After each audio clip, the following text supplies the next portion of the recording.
Hi, Fiction Recapped here. Today I will explain a science fiction movie called Robocop. Spoilers ahead, watch out and take care. The year is 2028, and for years multinational company Omnicorp has been filling the military with their very advanced drones that keep up security around the world by using scanners that identify if someone is threatening or not on the spot. TV host Novak wants these robots to replace the police in American cities too, but people are afraid of machines, and the government is against having law enforcement that can't feel. To prove his point, Novak has brought a military leader to his show to explain the details of how every operation works. He's also sent a reporter to the Middle East that will show the robots work on live TV. The reporter goes around town recording how the robots don't hurt anyone that isn't a threat, calling it a victory for safety procedures. However, the locals are clearly not happy with the fact their home is taken over by robots, so a group of rebels sneaks around with heavy weaponry and jumps on the robots for a full-out attack. Soon a violent battle ensues on the streets, with buildings getting blown up by the robots on the ground, but also the flying drones that shoot anytime they see an attacker. Many of these rebels also jump on the robots from roofs to bring them down. As the entire area begins to explode, the robots find a scared young boy with a knife in his hand, only trying to protect himself. But for the scanner, a knife is enough to be a threat, and the robot immediately kills the boy. Novak doesn't let this change his mind, and tells his viewers that what the robot did was a good thing, just part of keeping the city safe. Meanwhile, at the police station, Detective Alex comes to see his boss, who demands an explanation about the incident his rude co-workers are accusing him of. Alex tells her the whole story. The previous night, Alex and his best friend met with some criminals for an undercover operation. They tricked a dealer into revealing some illegal weapons and arrested him on the spot. However, when Alex went to check the evidence locker later, the weapons they took were missing and nobody signed the paperwork, meaning a dirty cop had to take them out. Afterward, Alex and his partner went undercover again and met with the gang leader at a restaurant, but they were interrupted when the leader got a call warning him that Alex was a cop. The leader immediately left the building and sent his men to kill the cops, starting a gunfight all over the place. The two policemen quickly shot back, but they were clearly outnumbered, so when they saw an opening, they tried to escape through the back alley. Alex made it outside without issues, but unfortunately, his best friend got shot in the process. After hearing the story, Alex's boss scolds him for going out without backup and says she'll handle the search for the dirty cop. Meanwhile, in Washington, D.C., Omnicorp CEO Sellers tries to convince the government that robot cops are a good idea, but the senator's turning him down again. Afterward, at Omnicorp's headquarters, Sellers has a meeting with his team to discuss ideas on how they can make the public accept robots on the streets. Since the senators keep mentioning the fact robots can't feel, he comes to the conclusion that they need to fusion an actual human with a machine. Meanwhile, at a special clinic, Dr. Norton is helping his latest patient adapt to his new hands. Norton specializes in robotic prosthetics that work based on your own emotions, so the patient must learn to concentrate on his mechanical hands to be able to play the guitar. The practice is interrupted by Sellers, who talks to Norton in private and convinces him to design a human-machine hybrid. Norton gets together with Sellers' team to discuss their options, but every retired policeman has had their wounds for too long and is now too emotionally traumatized to go back to work, so they need to look for a fresher case. In another part of the city, Alex's rude co-workers reveal themselves to be dirty cops, and they warn the gang leader that the police department is after him. To get rid of this investigation, they'll have to do something about Alex. Later, while Alex is visiting his best friend at the hospital, a criminal puts a bomb under his car. In the evening, Alex goes home and spends some time with his son David and his wife Clara. When they're about to get busy, Alex hears the alarm of his car go off and goes outside to check. As soon as he comes closer to the vehicle, the car explodes, leaving him severely injured. As soon as Omnicorp hears of this, they invite Clara to their offices to make an offer. They'll give Alex a whole new mechanical body so he can go on living. Clara is hesitant, but then they describe in disgusting detail all the wounds Alex has suffered, pointing out that if Clara doesn't make her choice now, Alex will die soon. Clara has no choice but to accept. 3 months later, Alex is happily seen dancing with his wife at a house party, but then the image starts crumbling down. The scientists reveal Alex's new form, which is 90% mechanical parts, but his brain is still human, so he's slowly going through his memories. When they finally wake him up, Alex is confused and upset, so Norton quickly reminds him what happened and guides him through his first steps. However, the body feels too weird, and when Alex hears the word amputee, he freaks out, demanding for the suit to be removed. When Norton tries to calm him down, Alex violently pushes him away before running out of the building, pushing anyone who tries to stop him. His running speed is amazing, and when he encounters the wall surrounding the building, he can jump over it without breaking a sweat. However, when he starts running again, Norton finally decides to shut him down remotely. A moment later, Alex wakes up at the lab again, and Norton removes the main pieces of the robotic body to show Alex that only a few organic parts of him are left, so there's no running away from this. Norton says it was the only way to save him, but Alex thinks death is better than a machine and asks the doctor to pull the cord. Norton changes his mind by explaining Clara asked for the procedure and that his family is waiting for him, so he should do this for her. To prove this,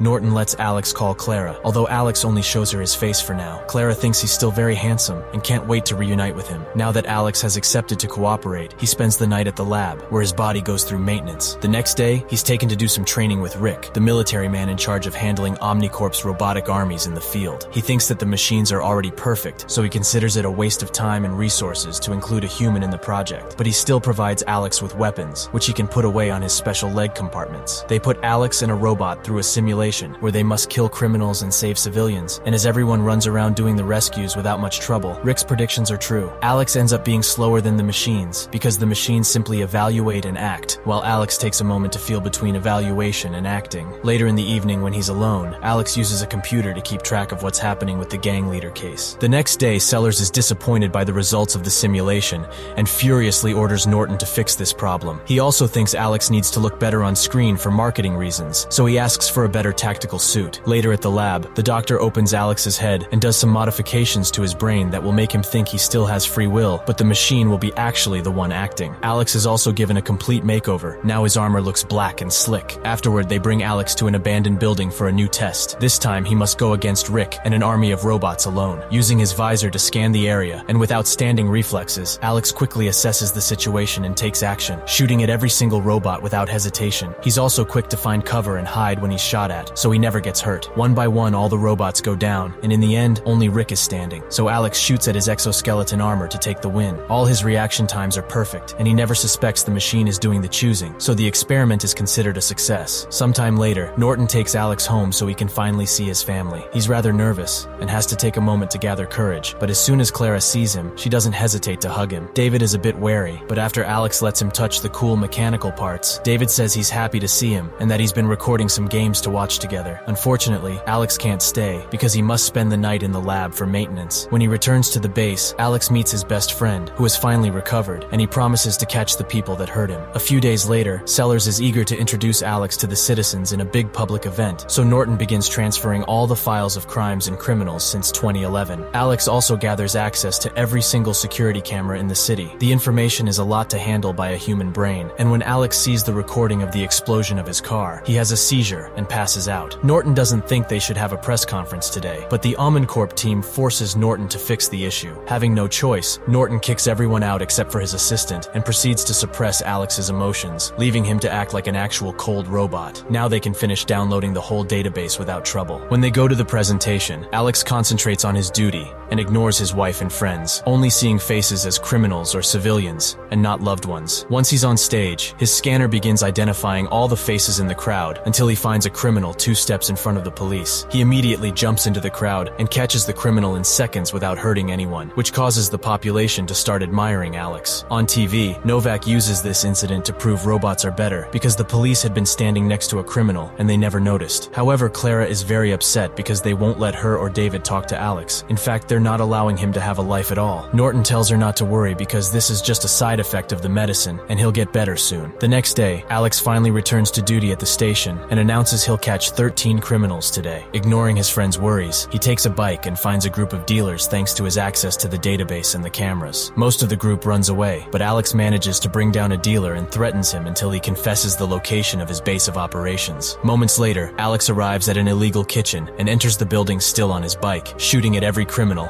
and not being bothered by normal bullets coming his way. Even when they try to get him from behind, Alex's scan detects them and easily brings them down. People at Omnicorp are happy with the results, and Sellers gives Rick full access to monitor Alex just in case. As days pass, Alex becomes a hero in the city, stopping crime in every corner. Novak makes a big deal out of it and brings Sellers to his show to explain to the senator that the American public is slowly changing their minds. When the senator tries to protest against it, he's simply cut off. Meanwhile, the dirty cops meet with the gang leader to make a plan to deal with Alex, who has been making their job very hard. Sometime later, Clara risks running through traffic to finally approach Alex, asking him to show some emotion. She wants him to do something for his family since his son is suffering from night terrors and needs his father. At first, Alex seems unaffected, but as he drives away, he begins approaching this as the robotic cop he is. He searches for security footage and discovers David had seen the car explosion, which left him traumatized. Learning this about his son really upsets Alex's humanity, and slowly his brain begins undoing Norton's process of taking away his emotions. He's furious that his family has been suffering because of him, and he intends to fix it. People at the lab notice this change through Alex's tracker and consider turning him off, but Norton wants to see what happens since since technically Alex is still solving a crime. It just happens to be his own. Alex goes to his home, and by taking the information from all the cameras, he recreates the day of the attack and sees his wife and son the moment he exploded. Using the few clues he has, he goes to look for a man who worked with the gang leader, dragging him out of the car through the window and breaking his hand. Alex steps on it to make him hurt more, and the criminal gives him the phone number of the leader's driver. After triangulating the signal of his last call, he finds the exact location of the gang's base. While Alex makes his way there, cops at the station learn that Alex is out there solving his own crime, and soon the gang leader is informed that Alex is going after him. By the time Alex makes it to the base, the criminals are ready to receive him in the dark with night vision goggles and heavy weaponry. Alex breaks in with his bike and activates his night vision, triggering a gunfight. No matter how many criminals there are or how many times they shoot, Alex has no trouble walking through the base, shooting anyone that gets on his way until nobody is left alive. Although this time, he does receive some damage in the process. Afterward, Alex turns on the power again and takes samples of all the fingerprints on the weapons,